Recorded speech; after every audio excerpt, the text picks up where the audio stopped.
Thought that you should know I've been going solo. Want my love, baby, earn it. Yeah, dancing on my own. See if you can follow. Got me feeling alive. Watch me go, lose control. Is this real? All I feel. Break the signs. Every time it's be real, be real, be real. I do what I want. Ooh, I do what I want. Ooh, I do what I want. Ooh, I do what I want. I want. Hear me now, I do what I want. Are you ready now? 'Cause it won't be easy. Only get what you work for. Gotta go all out. Whenever you see me, don't be wasting my time. Watch me go, lose control. Is this real? All I feel. Break the signs. Every time let's be real, be real, be real. I do what I want. Ooh, I do what I want. Ooh, I do what I want. Ooh, I do what I want. I want. Hear me now. Watch me go, lose control. Is this real? All I feel. Break the signs. Every time let's be real, be real, be real. I do what I want. I do what I want. Good morning. What's new, pussycat?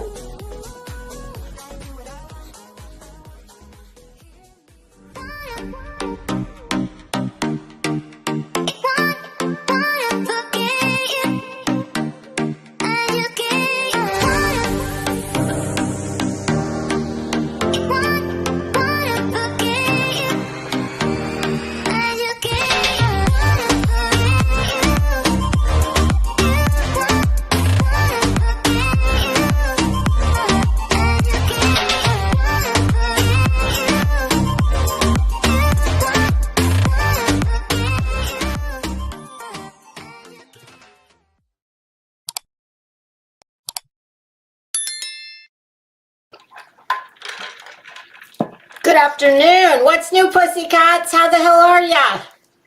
I'm Lisa, and this is Crimes and Fashion. I'm the fashion, they're the crime. Or I guess I should say, they're the crime, I'm the fashion. How you doing? Y'all, I've been trying to get in here for, I don't know, 2 weeks. I'm coming to you from the world's prettiest storage locker. Yes, I am quite literally sitting in the middle of detritus everywhere. Just what I had to do to get in the seat, and my goal is to not fall out of it. I have to stack pillows because I'm very short. So for me to be eye level with you all, I'm sitting on 3 throw pillows. And this has got a very slick chair bottom. So if I, for some reason, fall off this chair, I'll send a smoke signal or something. Call the authorities. No, really, don't do that. Hey, Y.O. Angela, do I perhaps know you by another name? I think I might. I was sitting, looking, and I saw your name and it said first, and I thought to myself, you might be first and only. Oh, hey, Marie Duffy, how the hell are you? I haven't seen you in a while. Ooh, sweet, crazy, 576. Well, hello to you, too. Oh, I like that name.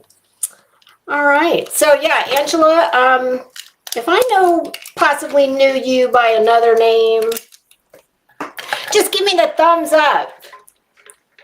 Hey, Taylor, how are you? You guys, I have so much to say about this. I always know it's time to get off the couch and go on YouTube because my husband's got Lindsay Clancy, like he doesn't care. He sentenced her to death, let her go free. He doesn't care. He just wants to stop hearing about her. Every day I give him like multiple updates. And I can tell he's just like, yeah, that's nice. Yeah, It's like, please stop torturing me. I don't care. Oh, God. All right. Hey, Laurent girl, how are you? It's nice to be back. It is. I miss you guys. And I wanted to get in here before now, but I did go away. I went to Tennessee. That was great. It was still hot as balls, but not the humidity. And actually, it was only the last day of my short little trip there that it got really little bit of humidity and hotter. But when we first got there, they're all like, "Oh God, sorry, it's so hot." It's just we were hoping it would cool down, and I'm like, "What's the temperature? This is Florida winter." Oh, it's in the low 80s today. Low 80s. Florida winter, y'all. It is so fucking hot here right now. And forget the heat. It's not even the heat. It's the humidity. Yeah, we're at that point, August in Florida. I said to my husband the other day, I think I've changed my stance on the death penalty. We don't need it. We can just take anybody that's on death row, make them live in Florida in perpetuity. Like, we'll have to figure out time travel or something, but you can have your choice. Like, you can be stuck doing manual labor in Florida in August. And I'm talking like a full 8 to 10 hour day. And then you can go back to your cell. Or you can just hang out on death row with AC and commissary. I'm pretty sure I know which one I pick. It's so brutal. And I promise this is going to be my only, I'm going to try and promise. I'm just going to veer off the Lindsay Clancy path just a little bit here in the beginning. It's just me looking out for y'all. I'm always looking to hook a sister up. If by chance you also live in miserable humidity and heat, well, I had my hair done the other day, and I thought, I know in Fallujah there's a box somewhere with some humidity shield. And by Fallujah, I'm talking about my master bathroom. Yes, I'm in the middle of a remodel, and it looks like Fallujah. Just like quite literally, like someone dropped a bomb. But I know I have some product in there. I found it, and you know what? I swear to you, I think it's kind of helping. It's not a miracle, but it has helped. And that is, now, I've had this shit for a long time and forgot all about it because hey, Miss B, how you doing? Hey, Glenda, how are you? Lost Mother 123. Oh, of 123. I'm sorry. How you doing, girl? KFC living in the gray. How are you?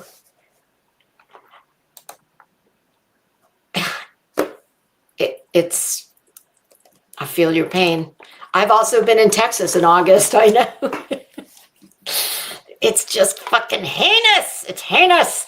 But yeah, I buy all this shit and then I put it somewhere, usually under my bathroom sink, and then I completely forget about it. But I did remember, just because the humidity is so bad, I'm not kidding you, in the amount of time it takes to get from the hairdresser's chair to my car, which is like, I don't know, maybe 200 feet from the fucking chair to the parking lot. Ladies, you know what it costs to get your hair done. Yeah, I was like, oh, God, can I just, even if I sprint, it's still, especially when you first get your hair done and like that, the cuticle is wide open, which makes everything freeze. So, IGK, laid back. Dang it. All my good glasses. I don't know where they are. I've got all these shitty ones I don't really like. Laid Back Defrizz and Anti-Static Spray. And I'm here to tell you, it works. It's not a miracle, but it helps. They have another product that I really liked, and I read the ingredients, and it had butane in it. Oh, yeah, this has butane in it, too. Just be advised, this does have butane. What the fuck? Like, how does butane fight humidity? Isn't that like an accelerant? Don't do this while you're smoking. This, which I don't think does have butane, I'm not even going to look because I'll be sad if it does. Also, IGK Disco Clear Gloss Shine Spray. This is the stuff that gives you like baby doll, looks like baby doll hair. Oh, yeah, oh, Glenda. Yeah, I have neck problems.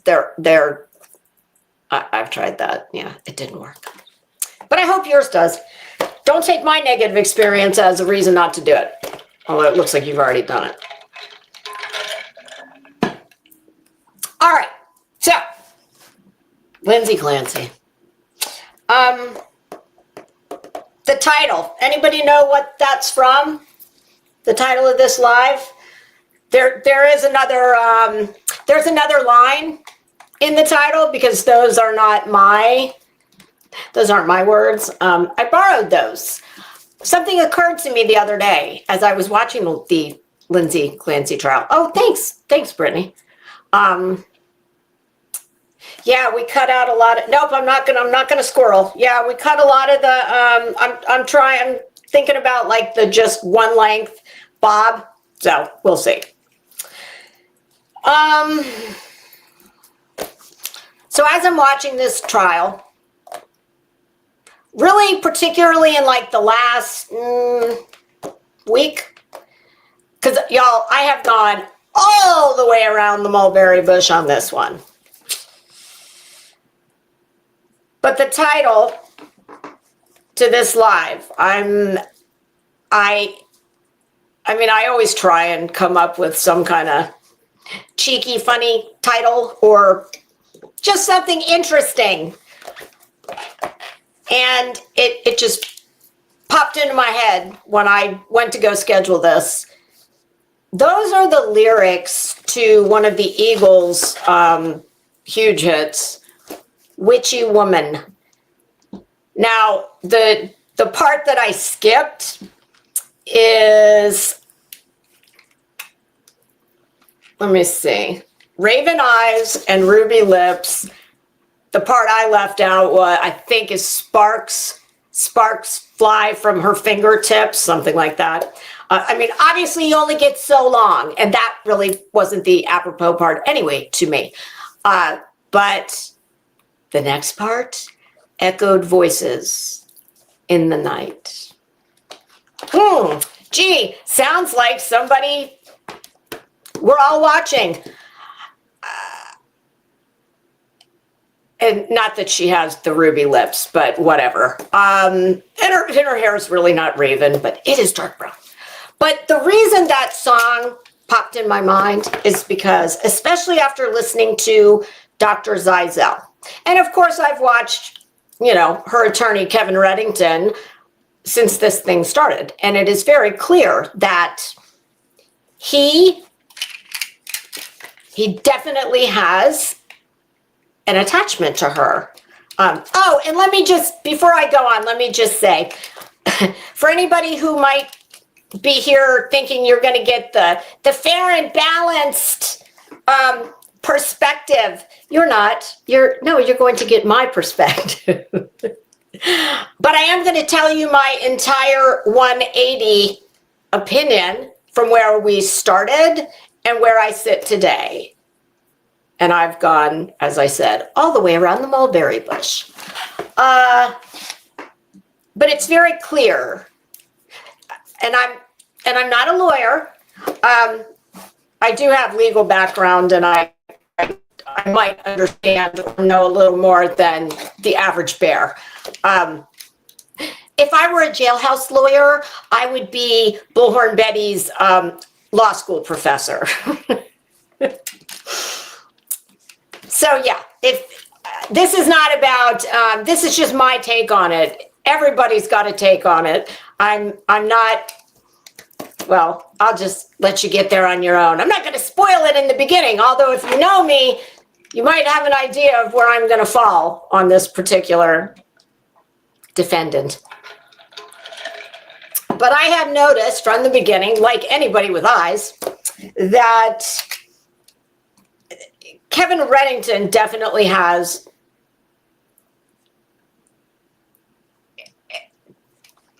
I mean, I guess he said it himself. He loves Lindsay Clancy. Okay.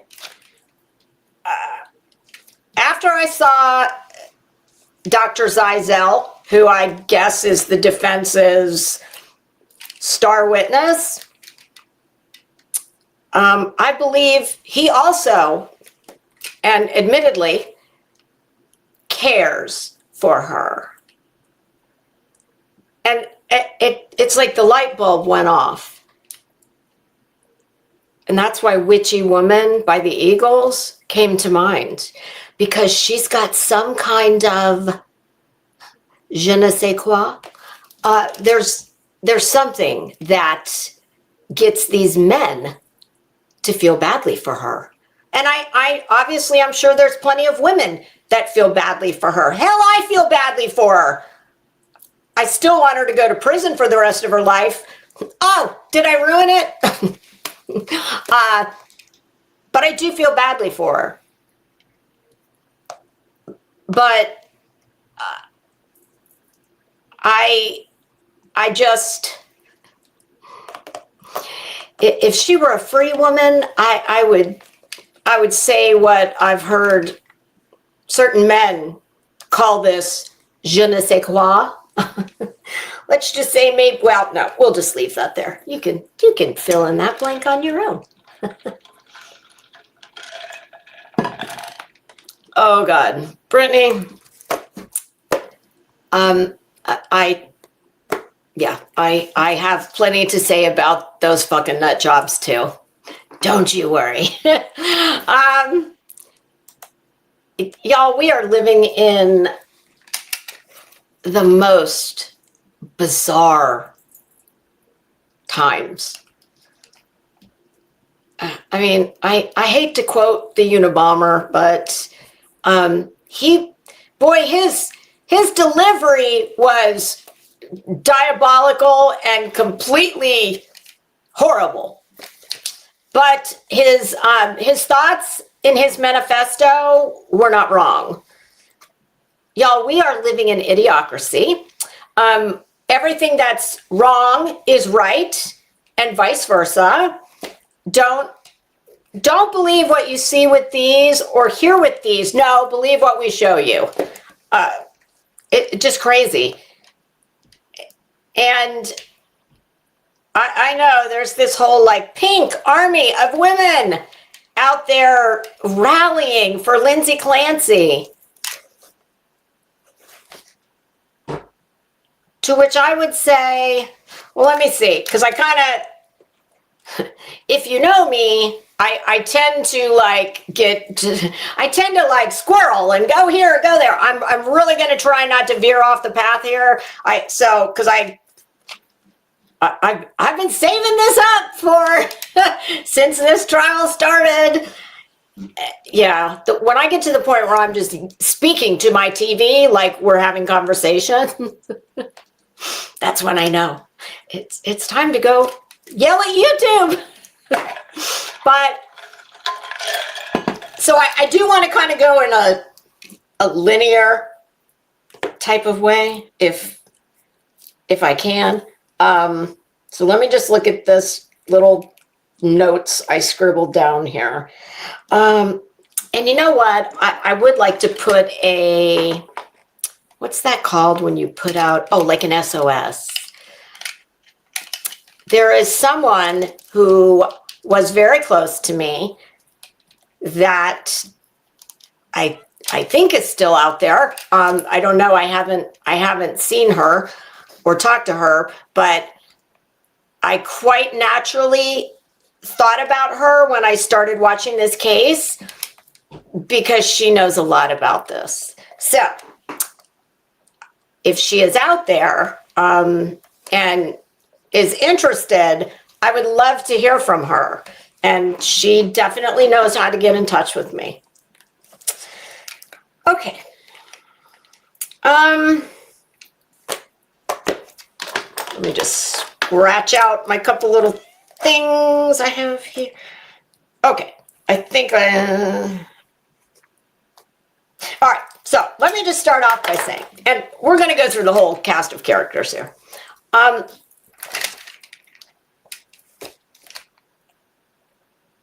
When I first started watching this, and I really wasn't even going to, I don't remember why I started. Oh, okay, Brittany. Yeah, I'm sure we are. Okay. Well, I've put out the SOS, so that's all I can do.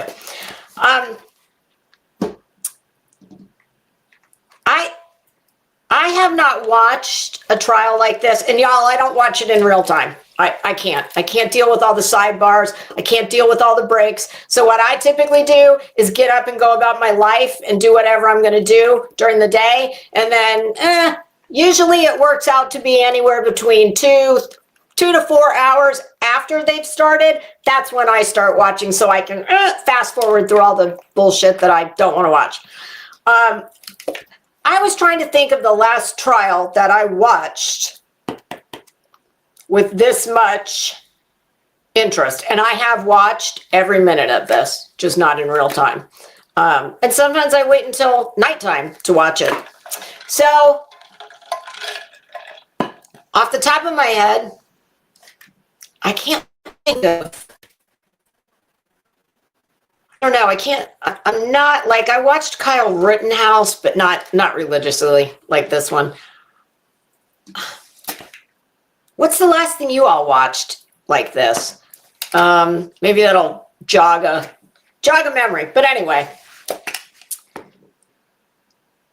so when I started, I really didn't know much about this at all. I wonder, I think I might have been, because I listen to a lot of podcasts, and I think I was probably listening to a podcast, and somebody must have said, oh, this trial's going to start, whatever the case may be.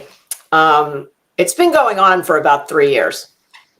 I had no knowledge of any of it until it was getting ready to start. I happened to have a family member that was a labor and delivery nurse for her entire career. And I think she did it for about 20 years. And she's still in the medical field, but she's more on the administrative end of medicine now. Corey Richins. Oh, you do? From the one that she forged all the financial documents to get. They were going to make it. Oh boy, that bitch. That Corey Richins. Yeah, she's something else, that one. Yeah, and who knew her attorney would be back in our lives so quickly?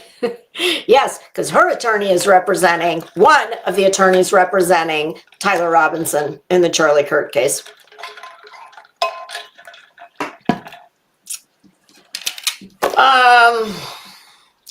Corey Richins, she just repulsed me. There was something about her in particular that I couldn't stand. Her fucking smug, no, she just pissed me off, and her lawyers pissed me off. I watched the good parts of that, when she got sentenced and found guilty. And I might have watched closing arguments. All right, hold on. Pray for me. I'm having to readjust. Shit. This damn chair. Hold on. Oh, God almighty. I did have an outfit change too. What I put in I always tend to forget that there's the fashion part of crimes and fashion. So I used to do the little videos and show you what I was wearing, but I have not the time nor the patience to do those anymore. So I thought, oh, well, I just, you're going to see the good part from the waist up. And then I usually, do one of these and show you my shoes. These are Louboutin, what the hell is this style called? I don't remember. At any rate, this is not, when I did the note in the description of what I was wearing, yeah, this is not an Alice and Olivia jacket, because I put it on and thought, oh yeah, this is what you wear when you want to feel like you're doing yard work in Florida in August. It's adorable, and I've been dying to wear it because it's like this fabulous pink with these ostrich feather cuffs. No, I put that on. I was like, oh, fuck no. That's for winter. When it goes below 85, then I'll bring that out. But this is Zadig and Voltaire. I think that's how you pronounce it. It's actually really cute. It's got all these cute little lips, pink lips, red lips, and my little KFC Colonel Sanders bow. You know how hard it is to tie a bow? It's so hard to tie a bow, for me, anyway. Yes, these are definitely qualify as stilettos, and with all the, with the various spikes and whatnot, I could actually probably wound someone quite seriously with these if I needed to. Okay, so, hold on. Damn it. All right. So when I first started watching this, and, I watched the opening arguments, and let me just say right off the get-go here, she has a fantastic defense attorney. Kevin Reddington he's the GOAT. I mean, he is incredibly skilled. Not only is he super smart and knows the law inside out, backwards, forward, maybe even more importantly, he knows when to shut up and sit down. And not everybody has that gift. Yours included. Hey, Dawn Kay, how you doing? So,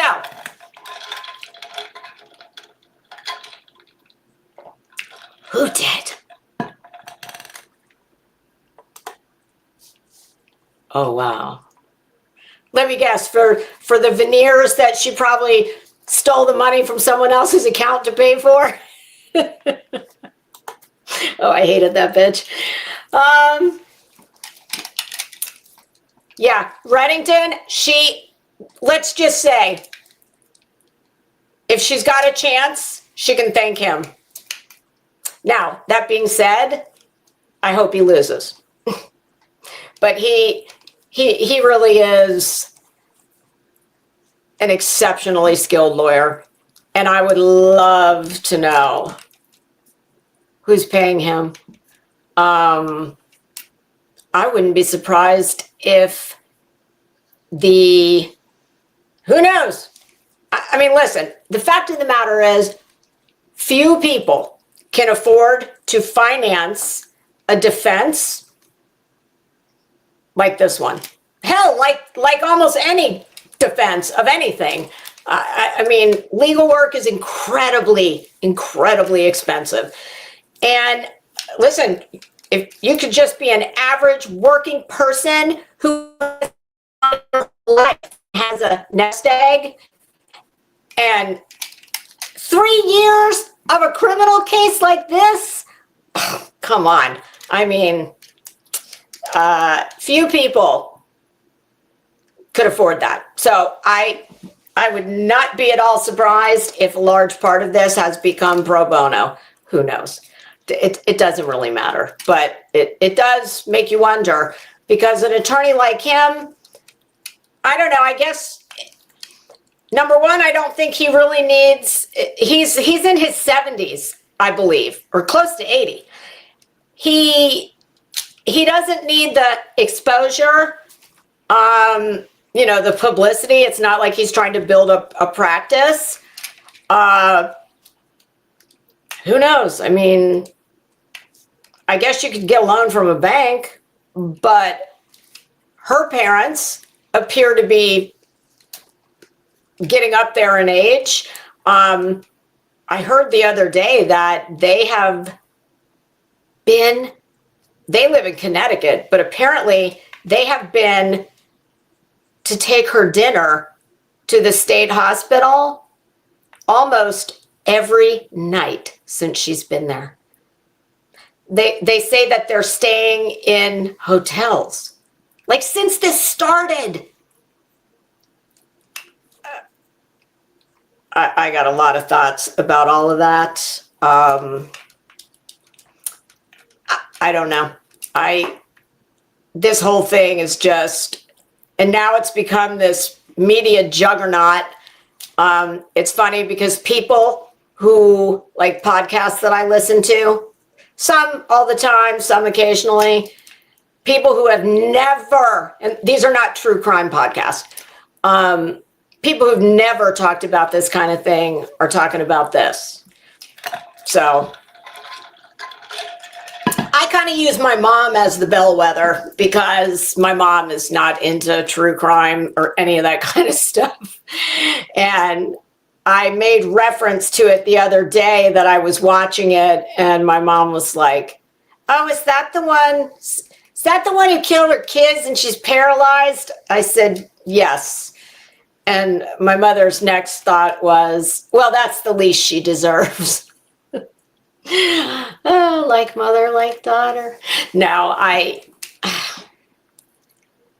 the whole thing is, it's incredibly tragic for everyone involved. It truly is. And honestly, I am going to,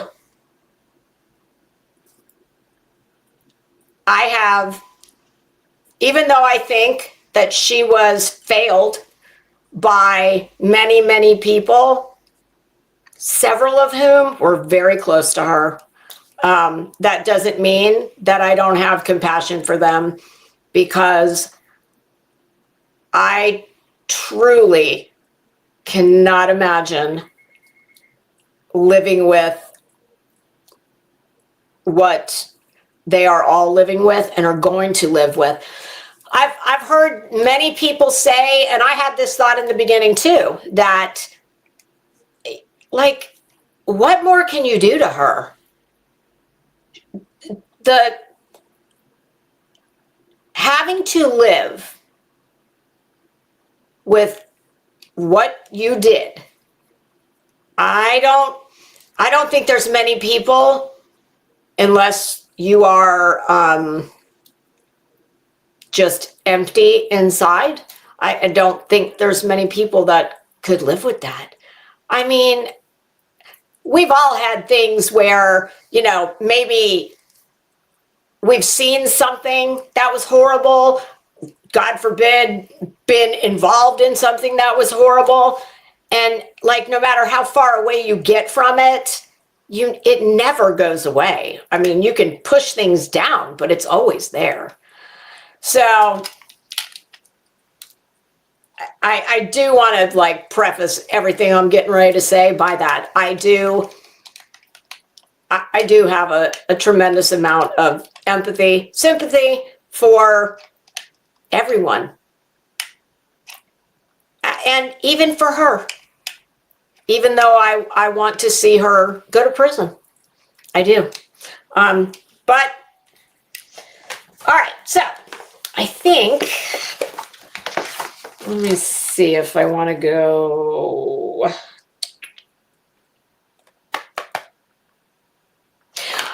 All right. Let's just preface all this by saying that at postpartum depression, psychosis, I absolutely believe both, and everything in the middle, you know, between those 2 points on the continuum, I absolutely believe it's all very real. I'm not a huge fan of psychiatrists in general. Typically, they are as fucking nutty as the people that they see. That's just my opinion. I have questioned, like, almost every time I'm watching it.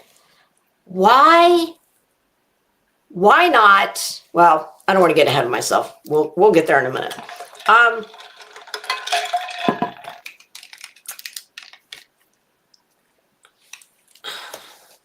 Hold on, I want to read this.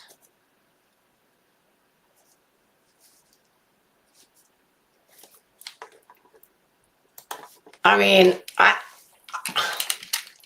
I get, yes. One would think she's had some incredibly just heartbreaking breakdowns in court.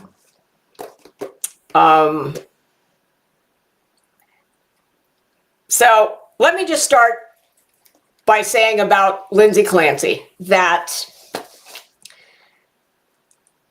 she had access to anything and everything. I'm sure they had very good insurance, either through his work or hers. She clearly had access to all kinds of doctors. She had access to just all kinds of things one could try and do to lift up your spirits.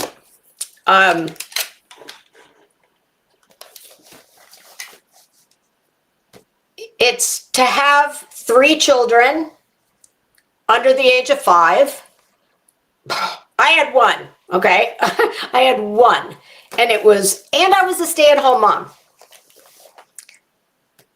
And it was hard. I mean, anybody who's had a child knows it's hard. It's very hard. But I always wonder, you know, because when you have your first child or your only child, whatever the case may be, if you've had a child, well, once you have that child and you raise that child and you do the day-to-day, whether you stay at home or you work and your kid goes to daycare, whatever the case may be, there's no way of knowing what you're getting into until you're in it. It's like getting thrown in the pool and saying, figure out how to swim or you're going to drown. I mean, that's the best analogy I can come up with right now. But once you've had one, even if you've had one that is exceptionally easy, you know, sleeps through the night early, the whole 9. Well, once you've had one, you know what it's like. You know, apparently she said she always wanted a lot of kids. Well, to me, 3 is a lot. So you have the second child who's, what were their ages? 5, 3, and 8 months, or getting ready to turn 5, 3, and 8 months, something along those lines. That's a lot. Holy shit. And to be working, that's a lot. Now, I don't know what the cost is there. Enough, I have a family member, like the extended family of in-laws, over a few weeks ago, and they're from Boston. They live here now, but they lived in Boston forever. And I said, do you know where Duxbury is? And she said, yes. I said, is it nice? And she said, yes. It's a very nice suburb. So they were living, I mean, the house looks, you know, Florida house. I mean, I wouldn't necessarily look at that house and go, oh yeah, they've got money. But it was a nice home. But it certainly wasn't, to me, anything over the top. But, you know, up north, I'm sure the cost of living is much higher than it is here in Florida. Although, since all of you are moving here, it's getting to be that way. So,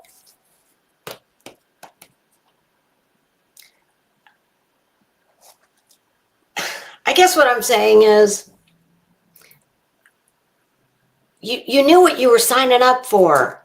And, you know, I guess the second child, Dawson, was difficult. I mean, anybody who's got siblings, you know, each child in the family, I have a sibling. We could not be more different in every single aspect. Physically, everything, personality, just complete. I mean, so, okay, I'll take her word for it that Dawson was difficult. But you still know, even if he's fabulous, easy as can be, you still know what's involved. Getting up in the night, you know, breastfeeding, bottles, doctor's appointments, entertaining. I mean, honestly, I'm here to tell you, I don't know how anybody does it, truly. There's a reason I had one child. I mean, there's a couple reasons, but I never thought, oh, I want to have a bunch. No, and you know, once I had a child, it was like, wow. To me, to do it right, you listen, I mean, if you're going to raise a child and you're going to raise them properly, everything, all of your wants and needs take a back seat. Whether that's sleep, whether that's being able to spend money on yourself, your time, all of it. You no longer, your reason to exist for at least the next 18 years are that little person and everything they need. And come on, just because your kids become adults, I mean, mine's close to 30. Just because your kids become adults, you're always their mom. And so I kind of feel like you wanted all these children, and Lindsay Clancy, probably more than anyone, should have known everything that was going to take to be able to do that.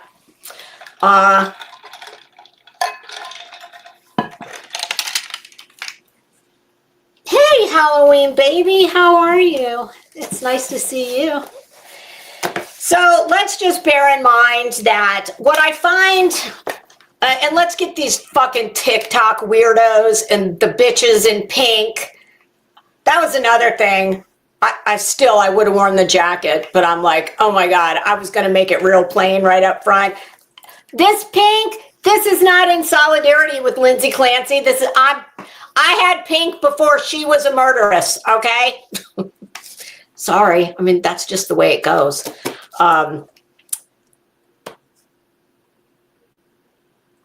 Patrick Clancy did not, okay? I don't have to be a lawyer to know this. You just have to like use this.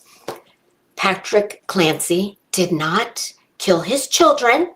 He did not dangle Lindsay Clancy out of a window. Like,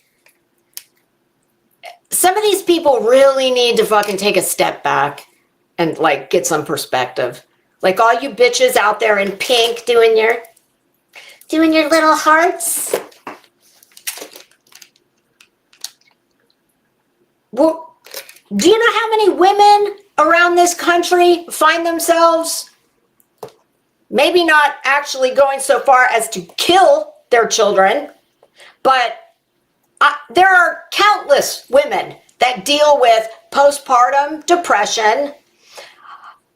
Listen, I can't diagnose whether or not she had postpartum psychosis versus depression, and I do believe it's a real thing, but let me just say,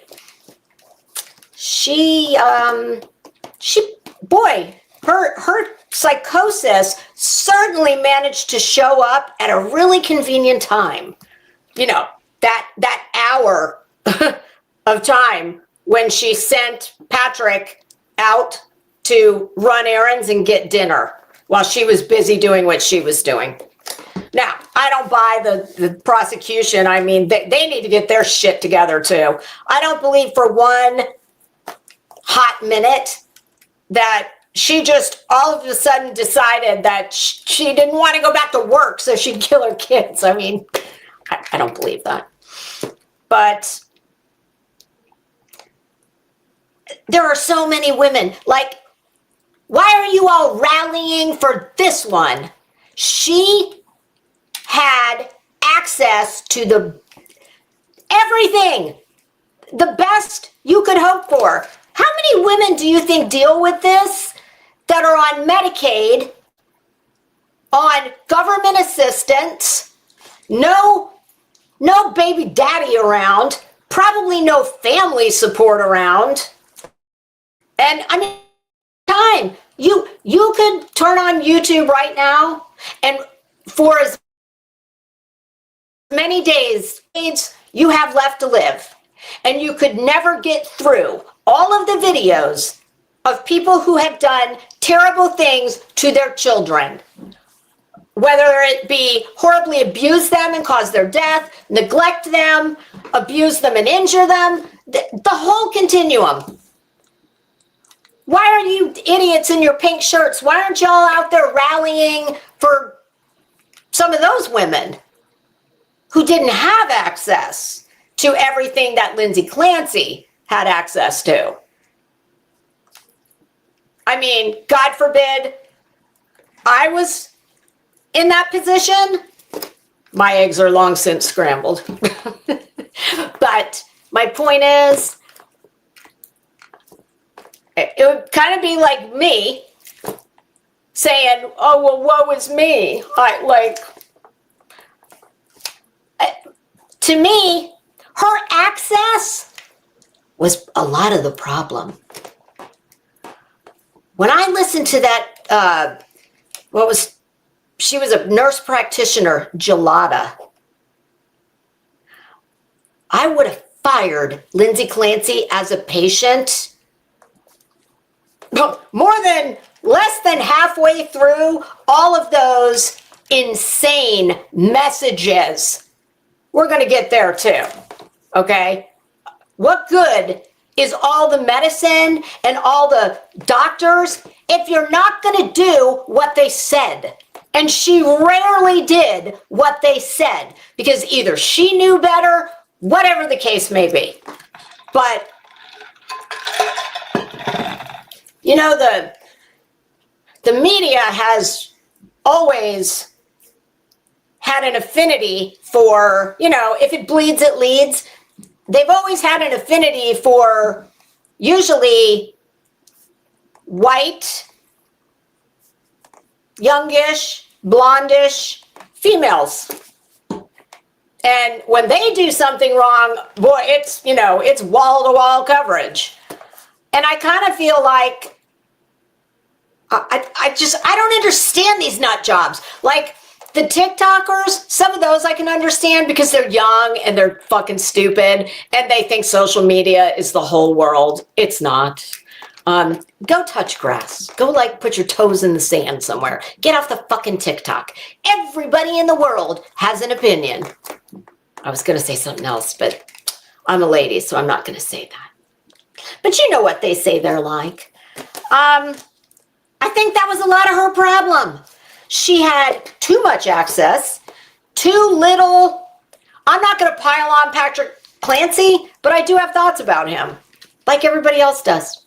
But I don't believe for 1 second that he killed his children or dangled his wife out a window. Do you know there are actually, and I didn't bother to go look because where I heard this, I know they went and looked.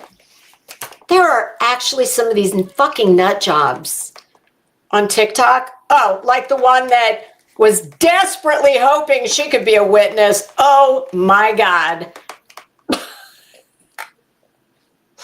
The last time I saw someone fly up to a witness stand like they were walking a red carpet, well, she had her dress on backwards, and her name was Fonnie Willis. That nut job that used to work in the hospital, was it McLean? Yeah. That wanted to be a witness because, she did her TikTok and told him everything that was bullshit about what the prosecutor said. Oh, my God. Lady, the minute you answered the third question, I think, the judge, like, boop, you went out of the running to be the last minute star TikTok witness. God, what a nut. But I actually have heard that there are women who are throwing themselves out of windows to try and demonstrate that Lindsay couldn't have gotten that neck fracture the way they're saying it happened. It had to have been because Patrick was holding her by the ankles and dangling her out the window. Oh, okay, sure, Jan. I hope you're wearing a helmet. I mean, I've never heard such inanity in my life. Like, wow. That is the very definition of play stupid games win really stupid prizes. So, I think that's what's referred to in the animal kingdom as culling of the herd. So, yep, y'all go on, do your astrological charts, jump out of windows, put on your pink shirts and go make your little heart hands and stand in front of the courthouse in solidarity with a woman who strangled the life out of 3 babies. And each one had to watch the other one being killed. Imagine that. Imagine that. I mean, nobody wants to imagine it, but if you're going to try and understand this case, I mean, you have to kind of try and go there. We all know, despite what Dr. La Posada, oh God, was she fucking annoying. Despite what La Posada, she tried to zhuzh it up. Strangling someone takes a long time. It's not a quick and easy thing. In fact, I remember, there was a case, it was so horrible, and I watched it because it's kind of happened in my neck of the woods. There was a man who lived in the same apartment complex as this woman and her little girl who was, I don't even know if she was in school yet. She was no older than like 6 or 7, and she might have been younger. And he strangled her. I believe it was manual. I don't think he used a ligature. Actually, I think he did both. But I very distinctly remember, and not just that case, but I very distinctly remember the medical examiner talking about, and listen, Maureen O'Connell, all the, the former FBI people that have YouTube channels, podcasts, Jim Clemente, all of them, they will all tell you, anybody in law enforcement will tell you, it's not like in the movies. You can't just pick a dead body up and, move it all around. Not an adult, no matter how small they are. It's just not like that. And strangulation, you don't die in seconds or minutes. In that trial I watched with the little girl, when they talked about how, the prosecution got up and was examining the medical examiner, and it was, would you think this child suffered? And they went on to explain that once you compress, I guess, the carotid, the jugular, listen, I'm not a doctor and I don't play one on TV. I just know that one takes the blood up, one sends the blood down. So when you compress, the first thing that's going to happen is relatively quickly, I guess, depending on any number of factors, the person's weight, the all of it, how big they are, that first brings on unconsciousness. But to bring on death, you must keep the pressure on, and it takes several minutes.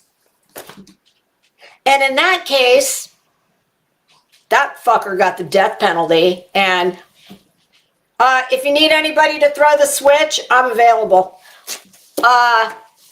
Yeah, because we still do that here in Florida. In fact, they executed somebody at Lake Butler not too long ago. I think this week, earlier in the week. So it's not a quick and easy thing, despite what La Posada wanted you to believe. So whichever child was first, and if she had any humanity in her at that point in time, well, never mind, because what I was going to say still doesn't mitigate. Somebody was first, obviously, and somebody was last. And I don't think they've ever disclosed. I don't know if they know. They might, and it might just be something that is so prejudicial more than probative because they're all dead. Does it? Who knows? I have a feeling they know. Hey, Zena, how you doing? It's good to see you too. Halloween, baby, let me read your...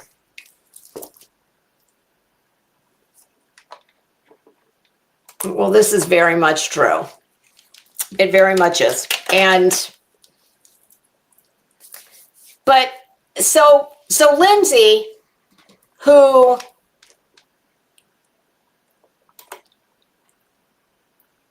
has had access to everything, and she's sitting with a lawyer that, maybe she's cast her spell and he's doing this pro bono, but it wasn't always pro bono, you can be sure of that. And maybe it's not now. Maybe her parents are mortgaged everything they own and cashed in all their savings to get her a lawyer. I don't know, but I heard somebody say the other day, and I believe it was a lawyer. It was on Brian Enton's channel.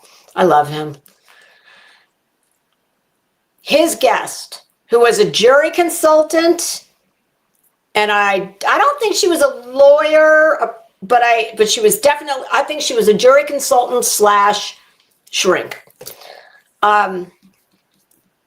She said, I think it was her. If it wasn't her, it was someone else on Brian Enton's, but I'm almost positive it was her.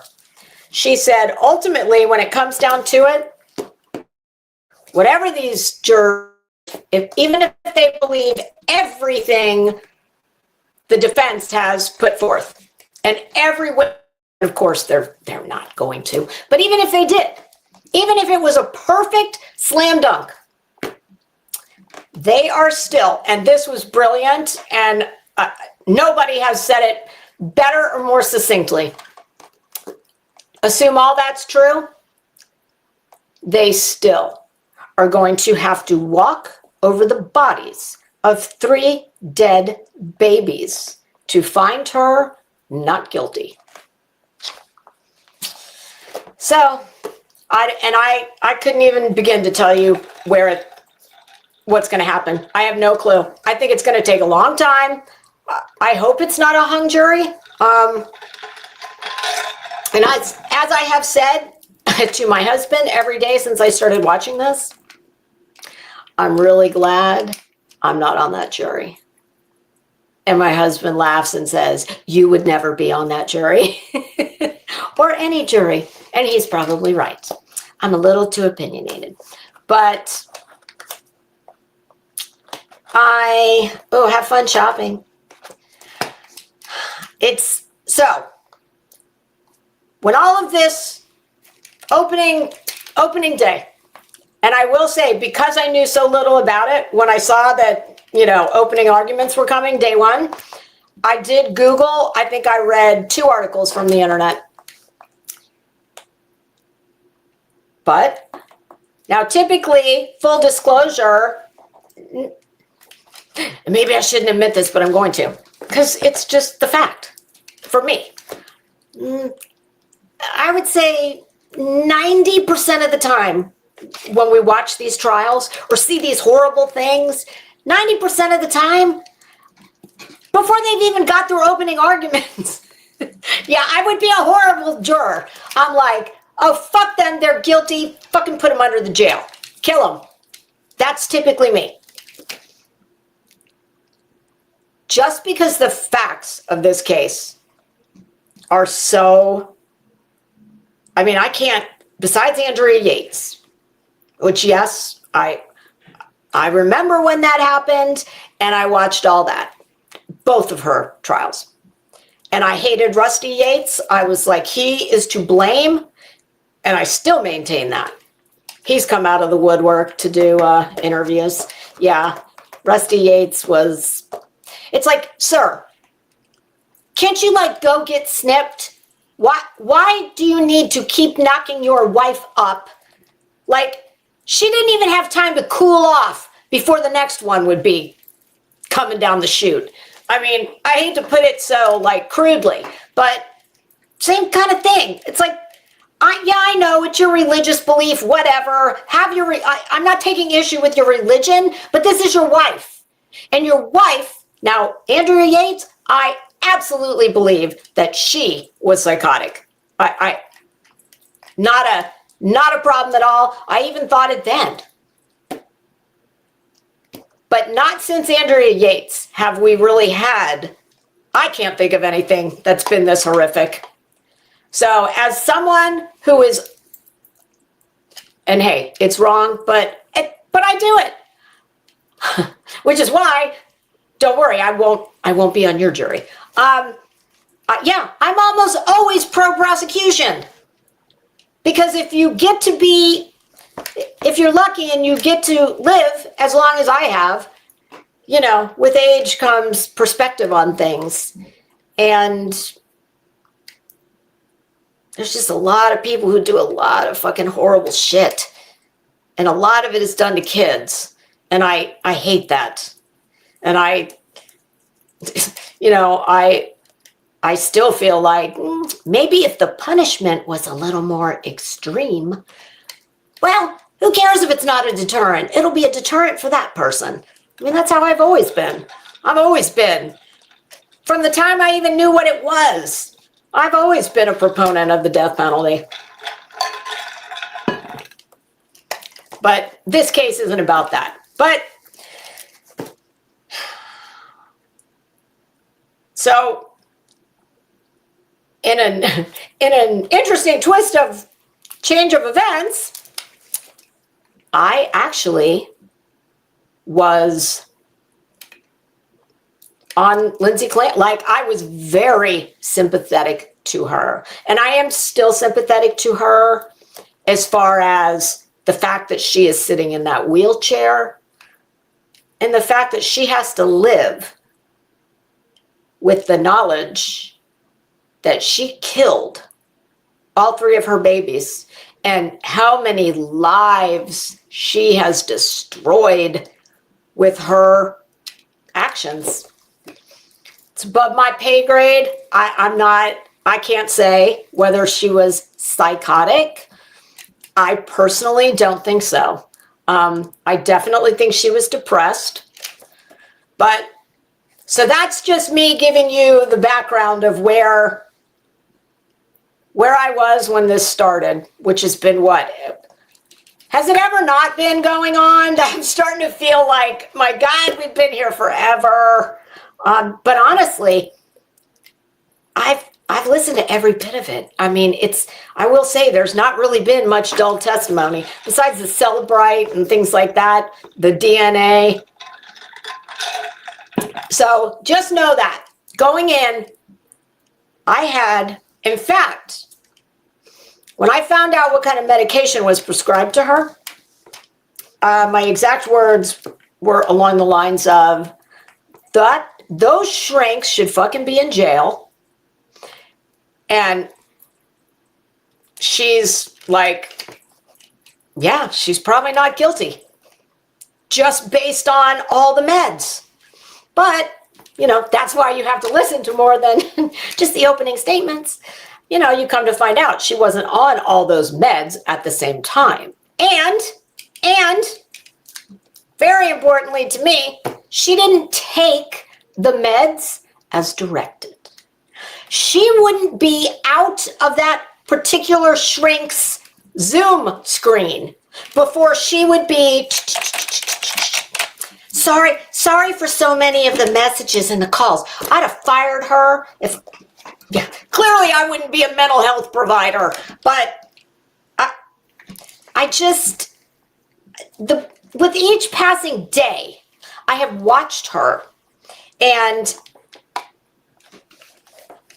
am I the only one who has noticed that she's starting to, I guess the best way to put it is, she's starting to feel herself a little bit from what I can see. She's sitting up a little straighter.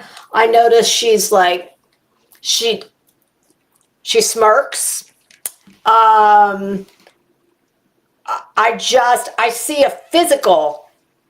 see her physical demeanor changing, because I'm sure that these fucking nut jobs in the pink shirts with their little heart hands, I'm sure they're standing right, you know, visible in front of wherever they bring her in every day, into the Sally Port or whatever. I'm sure they've got it all they've got latitude and longitude coordinates of where they need to stand so she can see them. And hey, from her perspective, well, hell yeah, I guess I'd be sitting up a little straighter too, and I'd be smirking, and and oh my God, I don't know if this is true, but I think it is. I mean, the source I heard it from, I don't think would say it if they hadn't checked it. Apparently there is a GoFundMe for her parents that is about $1 million to help them with all their expenses of hotels and meals and blah, blah, blah, blah, blah. Let me tell you something. No. I hope the parents don't take that money. I really do, because they're victims in this. But I think if you accept money, especially that amount of money, I think that's a really bad look. But they'll do whatever they're going to do. But I think that will diminish some of the sympathy that just casual observers may have for them. It's just amazing to me. Of all, and you know, I keep hearing all these commentators and pundits and you know, saying how, oh, this is going to be a turning point in women's health. Really? Yeah, no, it's not. No, because how's that going to happen? What are we going to do? We're going to regulate the pharmaceutical industry? Good luck with that. I do believe it's the biggest, most powerful lobby in Washington, D.C. Truth be told, they own everyone in our government, lock, stock, and barrel. There's none of those fuckers that don't take money from big pharma. Be assured of that. I mean, what is this going to do? Bring awareness? Okay, I'll give you that. But what kind of meaningful change is this going to bring to postpartum? First of all, from everything I've heard from every expert, postpartum depression is quite normal. Lots of women have that. I did not. And I don't know that I know anybody who did, but I have, that's a very real thing.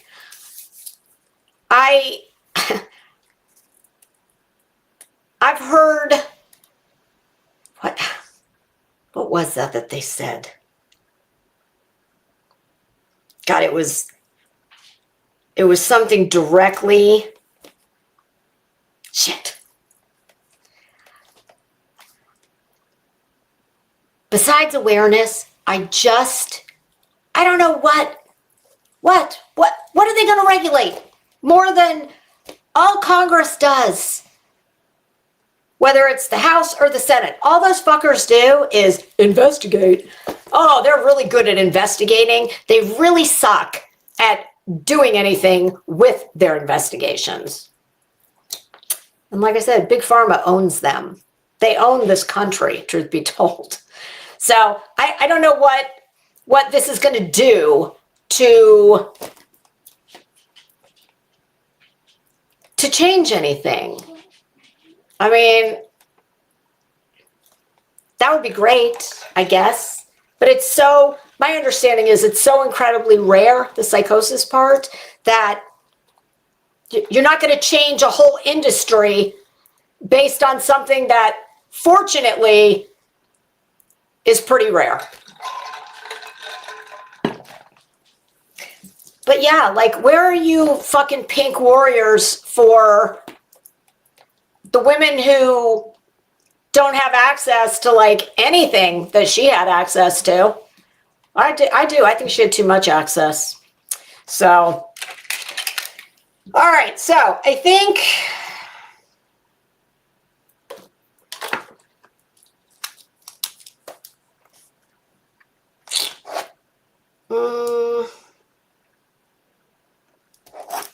got that. All right, so the prosecution. I have to say, if these two, I can't stand them. I want them to win, but I can't stand them. Oh, and I'll inject a little humor here where we can, because there's very few places where we can do it, but here's one of them. Buckingham, the one with the bow. Okay, honey, I know you're trying to prove a point with that bow. Supposedly, you know, Cora, like all little girls, loved big bows. You just look like a fucking creepy weirdo with a big bow in your hair. Ditch the bow and consult a 360 mirror. Okay. Like, I swear I saw her.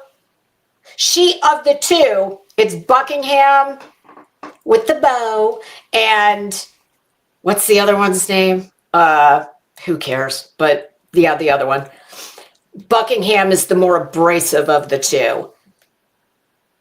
The other one is more, she's equally as nasty, but she's a little more low-key about it. What is their name? It'll come to me. And like I said, who cares? Doesn't matter.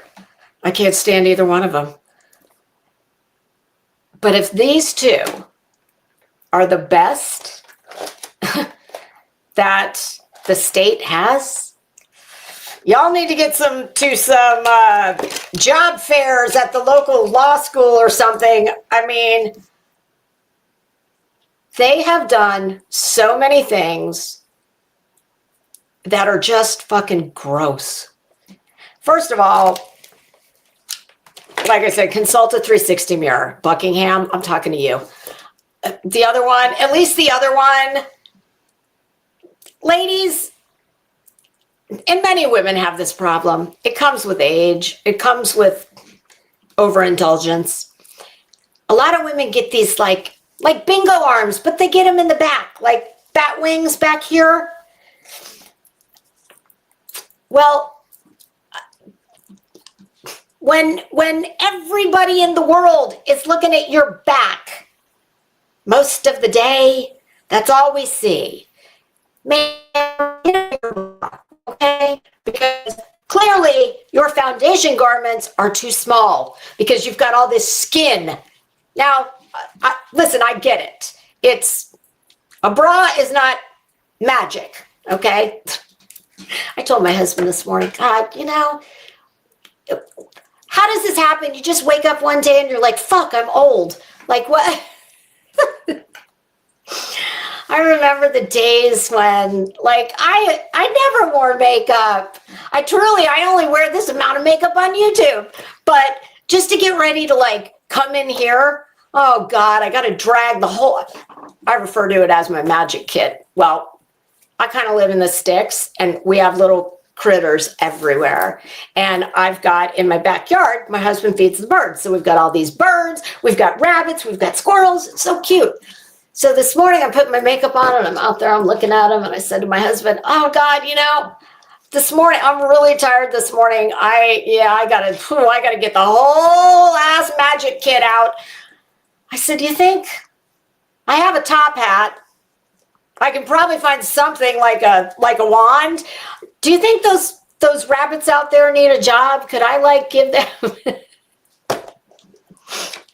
So I'm not unsympathetic because even moi, you know, the older you get, the harder it is to get out the fucking door. It's like, oh God, you got to think about everything. Got to, you know, smoke and mirrors, ladies, smoke and mirrors. Now I realize we're not all starting from the same place. But Buckingham, honey, and you too, whatever the fuck her name is. Foundation garments. Now, at least the other one that isn't Buckingham, Sprague, is it Sprague? No, that doesn't sound right. At least her clothing coordinates and matches. I swear to you, Buckingham was up there the other day with the fucking bow. Take the bow out of your hair. Point made. Ma'am, big girls, and I mean big girls in every sense of that word where you're concerned. Big girls don't wear giant bows. See this cute little Colonel Sanders bow? But, you know, it came with the top. Yeah. Think less is more in your case. Get a bow and, like, pin it at your collar. Make your, oh, you don't usually wear a collar, do you? I mean, she's always in a fucking horrible suit that looks like she slept in it. And the other day, I swear to you, she had on like a black blazer and a navy blue skirt. Was that like your Fonnie Willis moment? Did you, instead of putting it on backwards, you grabbed one of each from, I don't know. But yeah, what a train wreck.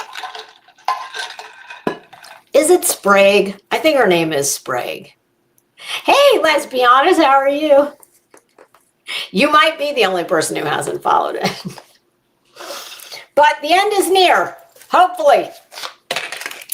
So yeah, Buckingham, if you want to keep making this stupid point with the bows, I mean, you look like a clown. Get the bow out of your hair and put it someplace more appropriate. Like, I don't know, your lapel. Why don't you get oh boy, you could really go out on a limb here and you could find like a nice little pin in the shape of a bow. Might have some cute little like rhinestones in it. I don't know. You don't strike me as a rhinestone girl. I mean, she's fucking built like a linebacker and she's wearing this big ass bow in her hair. It's like, it's stupid. I know what you're trying to do. Point made. You don't need to do it every day. And if you're going to keep insisting on this, put it on your fucking collar or your lapel. Well, I was going to say wear a belt. Never mind. Don't do that. You don't really have a middle. Well, you have one. It's just expansive. We don't need to be cutting that in half with a belt. Oh, yeah. These two really fucking make me feel some type of way. This has got to be one of the first times where I've absolutely wanted the prosecution to win, but I can't fucking stand them. And I love the defense, but I want them to lose. I'm sure I'm not the only one who feels like that. Yeah, and let me give you another piece of advice while we're at it. I understand in fact, it actually appears to be personal between these two and Lindsay Clancy et al. Like everyone in the camp, witnesses, doctor, lawyer, family, friends, all of it. We get it. But it's not a good look because you're not supposed to appear to personally despise everybody associated with the defendant. Now, I can give them the benefit of the doubt and assume that this is the case because they've had to look at and live with all those pictures of what she did to those children and what she did to herself. I mean, I'm sure those weren't easy to look at either. But, you know, that's the job they chose. And unfortunately, that's the cross to bear that goes with it. So there's that. But all that aside, go ahead, feel that way. You do you. Y'all are the clowns of the internet. Every lawyer, I have not heard a lawyer yet.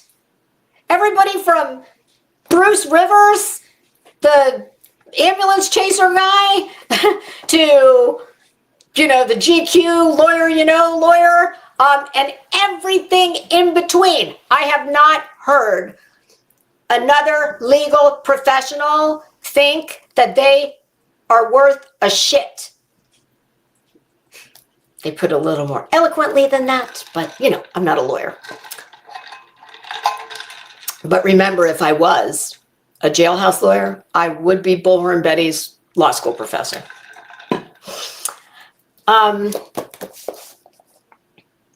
So y'all go ahead and present your case as you are, which I do think they must be reading some comments from the internet, and I think they must know that they're getting clowned all over. I don't find either one of them to be that compelling or interesting, or like you just want them to shut up. Every time they start, it's like, oh God, just shut up. And Buckingham is definitely the worst of the two, in my opinion. But here's one thing that very much bothers me, and it very much hurts them, I think. And it's a really simple fucking thing that they could do to garner a little bit of sympathy, let's just say, or not even sympathy, let's just say some fealty or fidelity from the people watching that want to say, yeah, that. No, let's be honest, no, they're not. They're in a suburb of Boston. I mean, I don't know how long they've been practicing, but they're not good. But one thing to me that is such a fucking misstep that they have not, now, maybe I just didn't see it, but like I said, I've watched just about every minute of this. I haven't seen it yet. When you have people like Patrick Clancy, both sets of grandparents, would it really kill you before you start getting shitty and nasty with them? Would it really kill you to look at them after you say, good morning, and say, either at the beginning, which is where I'd do it if it was me, or at the end, I'm very sorry for your loss. That's just being a human being. And honestly, I think if we feel like this about those two, I'm sure that jury, I don't think they're probably fans. Now, I know there's 18 jurors, 12 jurors, 6 alternates. I believe they lost one the other day when they cut court early due to unforeseen circumstances. I think I read online that, I think it was one of the local news channels, that a juror was dismissed due to unforeseen circumstances. So, I mean, hopefully it's nothing major, but, you know, maybe somebody had something big happen in their family. I don't know. And they needed to vominos. But my understanding was there are 12 women. That can be a double-edged sword. My husband, I'll tell you what my husband said. And of course, I am the prosecution. I'm not usually the defense. I'm usually the prosecution. But when I tell him about this, he said to me, maybe she was insane or psychotic. He said, I don't care. She killed 3 kids. Put her away. I said, well, she's going to be put away. It's just where is she going to be put away? And I'm sure the Tewksbury State Mental Hospital is not a picnic, but my guess is it beats the Massachusetts State Prison. And I honestly, I don't know if found guilty and they don't buy the psychosis, then clearly she's going to go off to the state prison. I don't know. I'm assuming, because she's certainly not the only person in prison who has a catastrophic injury. So I don't know whether they have a special, like, medical unit for people who are as incapacitated as she is, because, and listen, I am a human despite what some may think, and I'm not without sympathy for her. I'm really not. Just to know, it's not just that she's paralyzed. Yes, she's paralyzed. But think of everything that goes along with that. And typically people who have a catastrophic injury like that, and yeah, she may look like she's fine sitting in that chair in court. I mean, you know, she's got her hair done and she looks like she's got a little makeup on and they put her in civilian clothes. But typically people with those kinds of injuries, they don't have, I don't think they have very long life. I'm sure her life expectancy is not what it was. Now, do I believe what Reddington says, that every day she wants to kill herself? No, I don't believe that either. But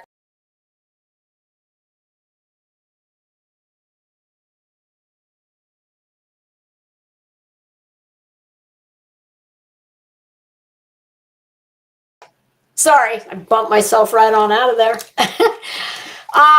So I guess all that is to say, no matter what happens,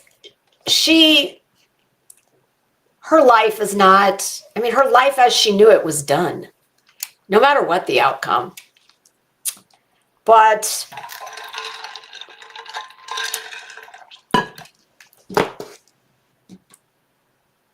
I was with her in the beginning. I really was. But I'm to the point now where I kind of feel like Mr. Crimes in Fashion. And I'm going to tell you, I have 3 things written down where I began to turn in my thoughts on this about her. So yeah, Buckingham and I think it's Sprague, whatever the other bitch's name is. Y'all, find a little bit of humanity in you somewhere. I mean, do what you got to do. But for God's sake, like, you don't have to do it with every witness, but my God, with the grandmother, oh my God, and do we even want to get into the mortal sin comment? What was she trying to prove with that? Patrick Clancy's mother's on the stand. And by the way, I found her to be a cold fish. But the woman's been through hell. So, and you never know. She may be medicated too. I would hope so. I would be. I can tell you I would be. There wouldn't be enough medication. I'd be on buckets of medication. Did I have to get up on a witness stand and do that? So I don't know what that idiot thought. So here you have the grandmother of 3 slaughtered children. And yeah, I get it. Supposedly she's, in solidarity with Lindsay. Which I heard a very interesting take on that this morning. And it got me thinking, and I tend to agree with it. At any rate, hold on a minute. Oh, God, that feels so good. Tell me if this is too loud. It's right by the microphone. This, when I was in Tennessee, my cousin gave me this. They were having a party, and it was hot. There's a lot of people in the house, and I was like doing one of these, and she rushed over, and she's like, do you want a fan? I'm like, no, I don't need a fan. Oh, that's what I was doing. I was using like a cocktail napkin, and I was doing one of these because it was hot. And shockingly, I was overdressed. And she said, no, hold on, I'm going to get you a fan. I'm like, no, you don't need to give me a fan. I thought she was going to drag out like a box fan or something. And she brings me this handy dandy little thing. And okay, this isn't even the highest speed. Watch.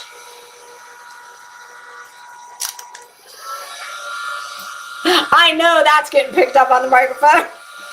Oh my God, this little teeny tiny thing, she was hilarious. Her husband does a lot of, let's just say he has a very crazy outdoor hobby. And she goes to watch him a lot. And apparently a lot of it's in the woods and it's hot as shit. And she goes, and she works from home and she's got multiple computers she works off of, and it gets hot. So she's like, no, I've got tons of them. She's like, this one goes in my waist. This one goes in my bra. And I'm like, oh God, no, don't worry about that. And then I used it and I was like, holy shit. I said, send me the link. Where'd you get that thing? Amazon. So anyway, I think, how long have I been going here? Where's the thing that tells you? I don't know what happened to that. It used to tell you at the top of StreamYard how long you'd been, like the countdown. I don't know where it went. All right. Anyway, let me just look at this real quick.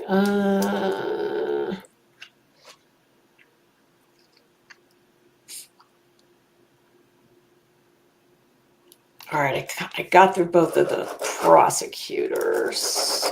What the hell happened to my pen? Oh, there we go. Oh, you know who I do have something really nice to say about? And my God, what a refreshing change. And ma'am, I think you need to take Miss Buckingham, and we're just going to call her Sprague. I don't know what the hell her name is escaping me. I don't care. Buckingham's like the hunchback. She's like a linebacker for Notre Dame football team. Sprague? We're just going to call her Sprague.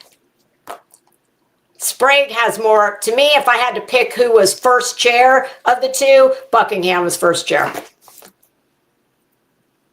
The clerk of the court. Ma'am, the American judge, I'm giving you a solid 7. And that, from me, that's a high score. You're getting a solid 7 for your daily wardrobe. Your hair, your makeup. I love that lady. She is, she's a professional. You can tell. She's She looks professional, and she's got a little bit of fashion sense, which I'm sorry. Hey, it's called Crimes in Fashion. What can I tell you? Madam Clerk at the Court, I don't know your name, but I really think you could help. Maybe you could have like a, I don't know, have somebody cater lunch one day, and maybe you could have a little fashion seminar in the lunchroom. And I have to say, I think Lindsay Clancy, I think she's been, obviously they're not going to like get her too dressed up. She's, milquetoast.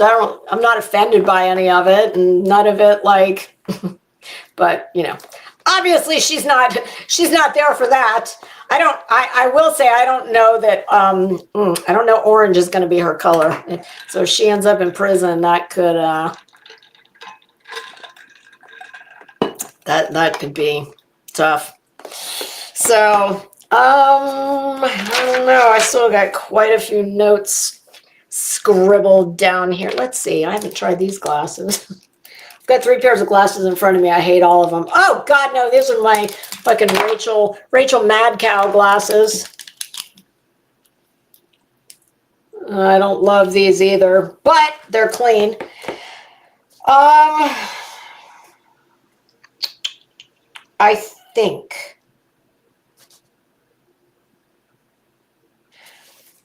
I'm thinking I might, because I've got 2, 4, lots of people still left to talk about. I think I'm going to go on a little longer, and then I'm going to take a break. I'm going to go let the dog out, and I might change my clothes, and I think that I'll come back and we'll do some more.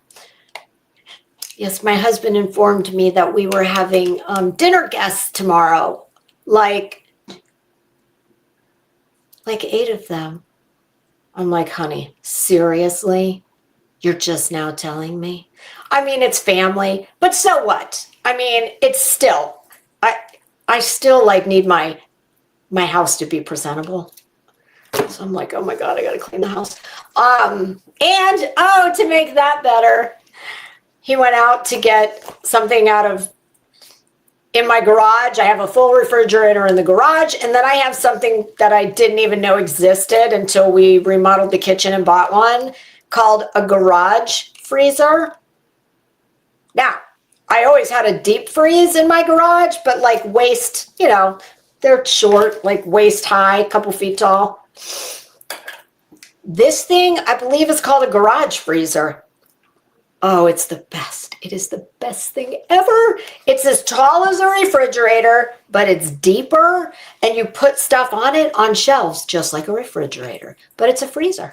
So he went out to the refrigerator that's in the garage, not the freezer, but the fridge, to get something. Comes back and he's like, honey, I think the refrigerator in the garage is broken. I'm like, fuck, why? He's like, well, I went to get, I don't know, Dr. Pepper or something. He said, and it was not cold. I'm like, oh, fuck. Do I need to get stuff out of there? He's like, no, don't worry about it.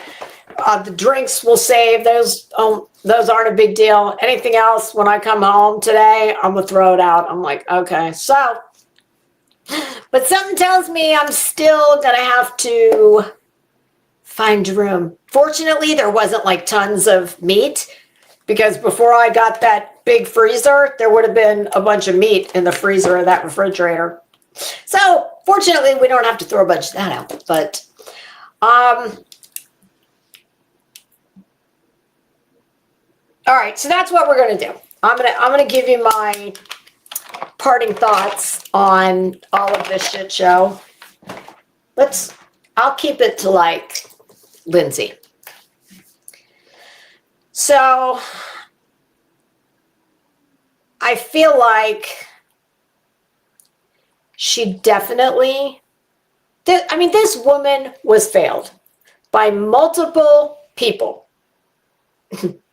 Many of them related to her. Now, That doesn't mean that I think Patrick killed the kids and blamed it on Lindsay. I mean, seriously, what is wrong with you people? Honest to God, there's, it's like, oh, her body temperature, it was way too low for only having been outside that amount of time. Okay, well, her very serious compromised internal organs, many of which help regulate body temperature, were destroyed badly or very badly fractured, broken, squished, whatever. It's like, I listen to these people and I said to my husband, I guess most of these idiots have never heard of Occam's razor. I mean, to make all of this what these TikTok fools, and I don't know if the pink ladies are on board with the TikTok fools, but to make all of that work, you have to do such insane mental gymnastics.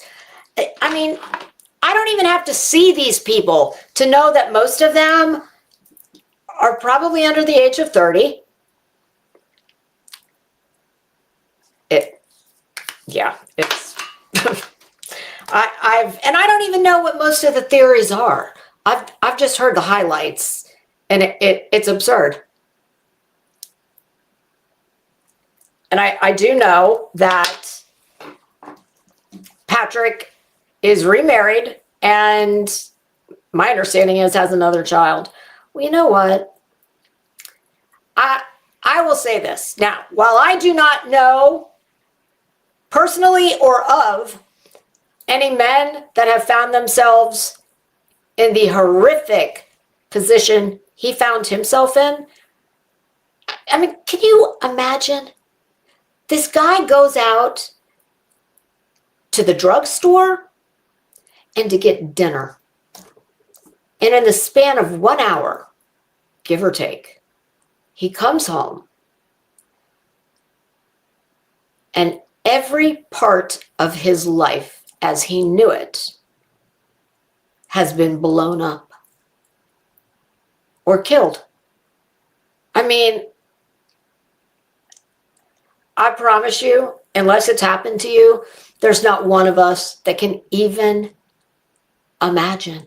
I mean, if you live long enough and get to be of a certain age, well, you definitely understand and have an appreciation for the fact that life, it can change like that. It truly can. I mean, I've had those moments. That's the tax you pay for the privilege of getting old. Don't get it twisted. I'm gonna fight that shit every step of the way. But it's just how it is. I have a lot of sympathy for him. I really do. And the fact, I'll tell you this. Well, I don't know anybody, thank God, that's been in that kind of a situation. What I do know is, especially men, especially once they've been married and had a family, even if they haven't had a family, but typically they've been married, had a family, whatever. It's not that uncommon for men to move on quickly. In fact, this came to my mind actually this morning as I was getting ready. And I thought, because, a lot of people, and I think that's a legit thing, especially people who are younger. Of course, that looks like, dun, dun, dun. He had something to do with it. He's having an affair. I mean, maybe he was. I don't know. I don't care.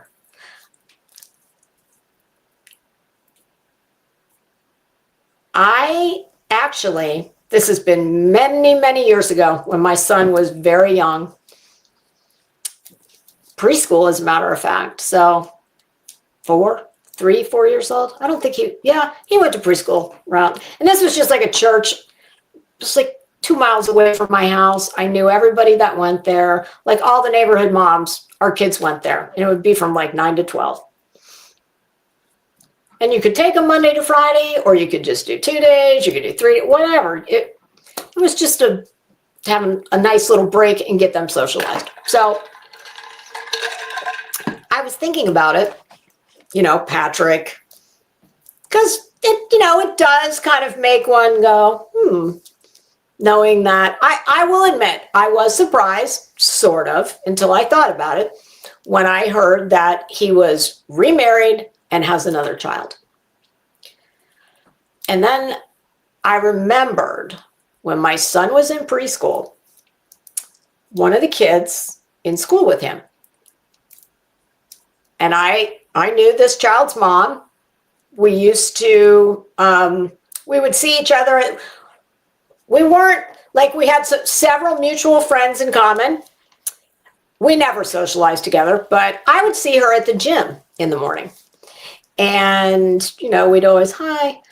And I kind of got to talking to her at the gym if she'd be there when I was there. And not long after I kind of got to know her a little bit, we lived in a small town and everybody knew everybody. And even my mom knew her. My mom would more see her at like social things, events and things like that. She was older than me, but she was an older mom, but super nice woman. And one day, it was the craziest thing. We were all like dumbfounded.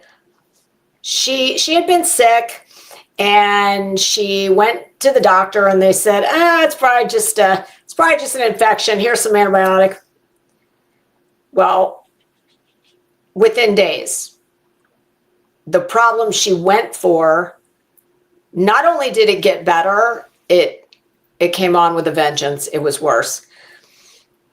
Back to the doctor, and the doctor sent her to the hospital and said, I want them to, do imaging, testing, whatever. Well, long story short, she found out that she was very, very ill, and she was dead within a couple weeks. And she was married. I believe their child, is he adopted? Doesn't matter.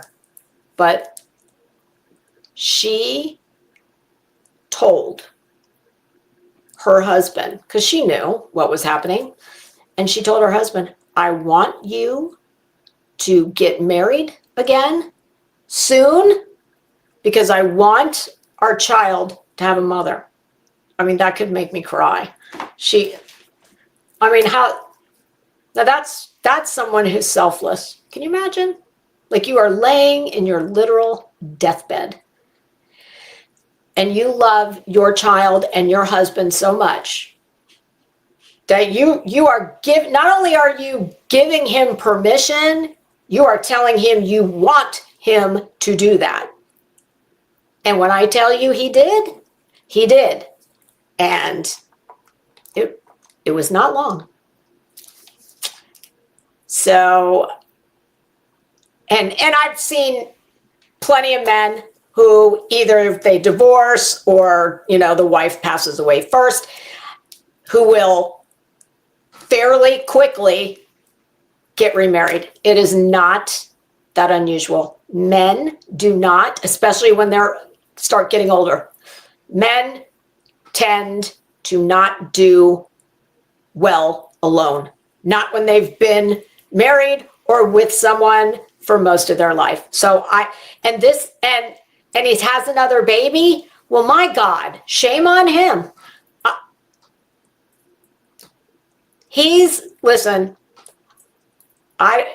New baby, new wife, new house, new state, whatever. None of that is going to make dealing with what he is dealing with one bit easier. So I don't fault that man for that, and I don't find it all that unusual. But that being said, I think he failed her. I think her parents, on the continuum of who failed her, her parents are at the very end of it. And honestly, I don't even know if I really should say I think they failed her. I think her sister failed her. I think her parents really seemed like they went above and beyond. I guess when I say failed, I mean didn't consider or didn't take as seriously as maybe they should just how ill she was. But honestly, they were her parents. It's her spouse that has the legal, to me, responsibility for the safety of those children, even more than the grandparents would, because they didn't live there 24/7. So I think he failed her. The in-laws, that to me was pretty weird when the mother-in-law testified that another dick move by Buckingham Bose to ask Patrick Clancy's mother when she was on the stand. Did you know that she said the kids do not, I don't know, she said, I think she said, I don't allow them to spend the night at the in-laws and they don't bother me too much about it.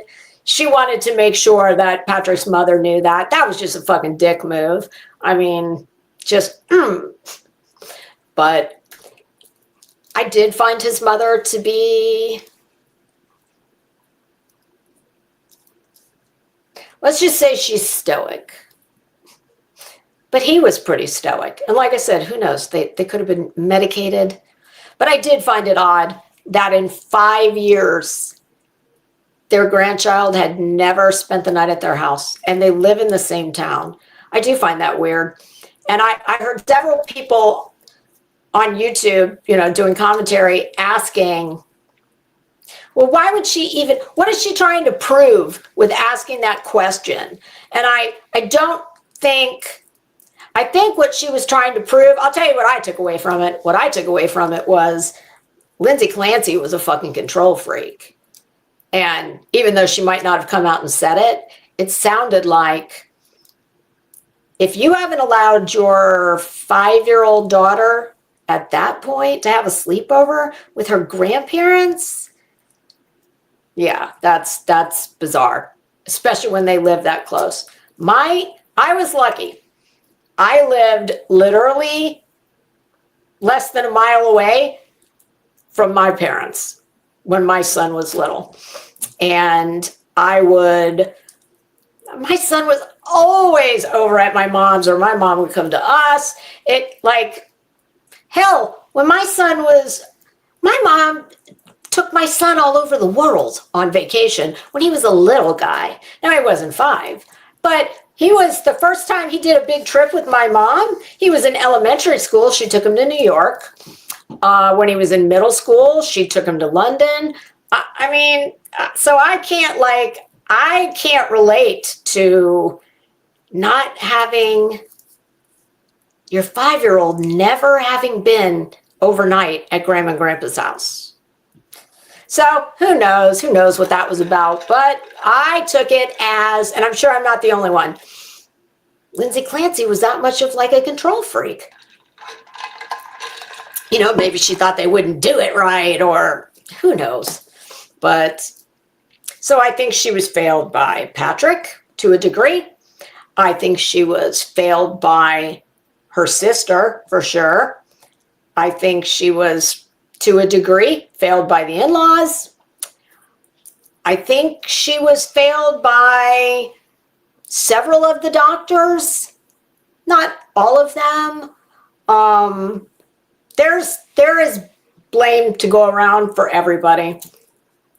But do I think any of that rises to being able to mitigate what she did. And I don't. So, yeah. Oh, there's still some things I want to talk about, like exercise bands. All right, so it's been almost 2 hours.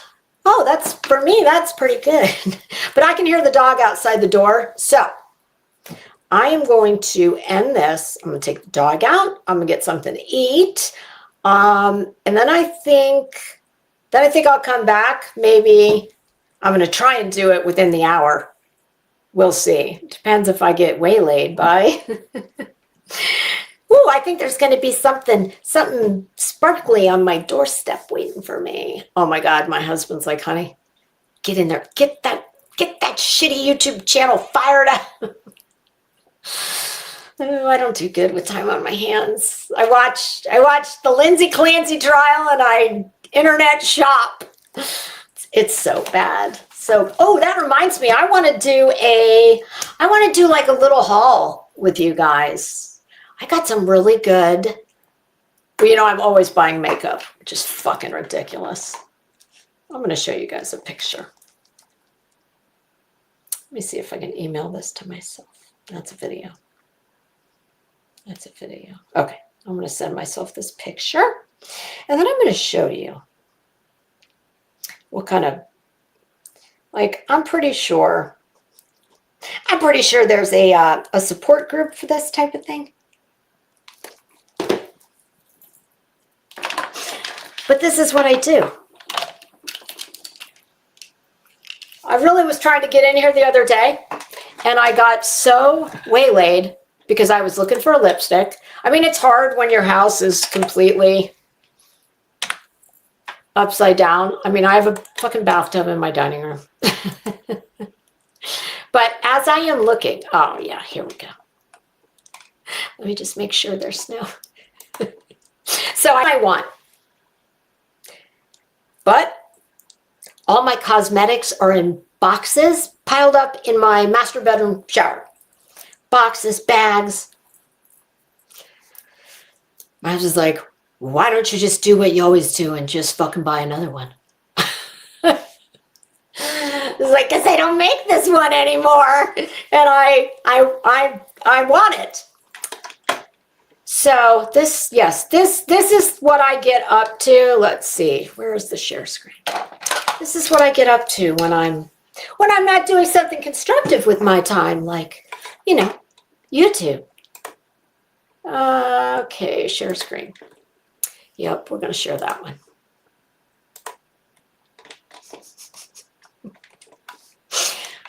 Does this look like there's a support group somewhere with my name on it? These are just all lipsticks. I started to count them, and then I started to do a little math, and I was like, oh no, bitch, don't go there. I shut that shit down real quick. But I think just doing like rough, I mean, I think there's 100 lipsticks here. This is probably the kind of thing I should not admit to. But that's what I get up to when I'm not, you know, busy on YouTube.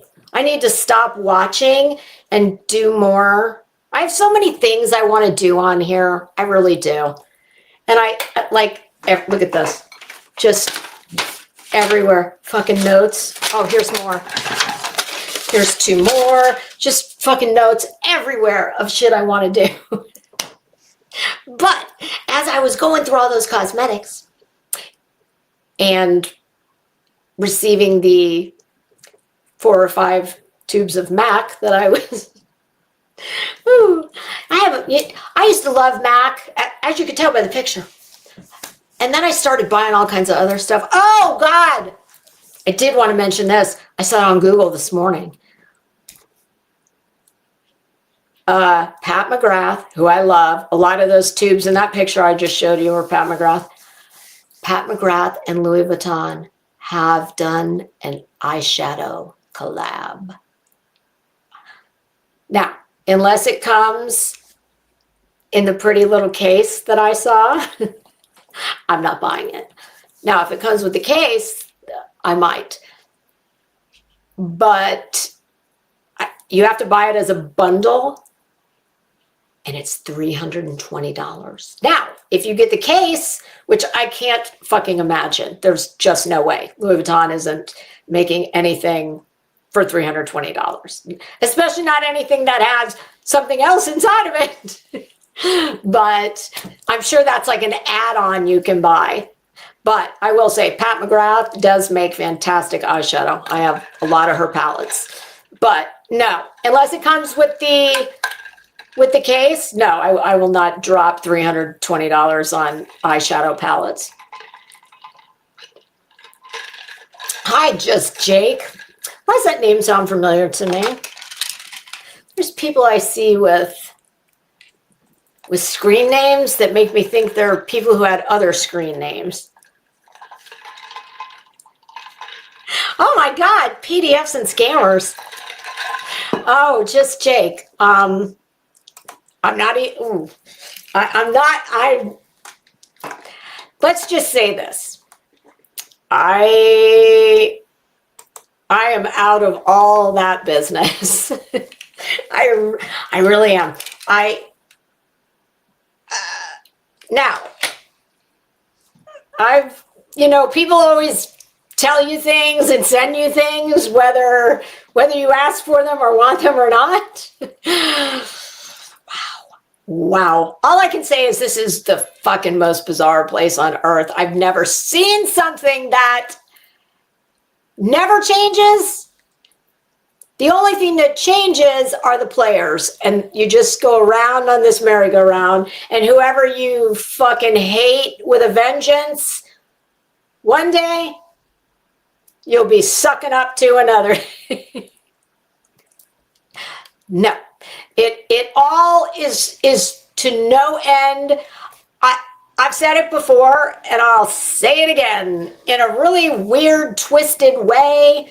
I kind of admire people who can make that shit their daily life. No, I cannot. I'm entirely like, no. I mean, I did it for a little while, and to no benefit. That's what's hilarious. When I was doing it, it was for nothing. Like, I wasn't monetized. I could be monetized right now. I'm not here for money. I just like to talk, and I have a shit ton of clothes I need to wear. That's always, hand to God, my hand to God, that has always been, that was the reason I started this channel. That's the only reason every time I'd blow it up, I'd come back. Because I have to look at all these clothes every day, and it's like, but that doesn't stop me from buying more.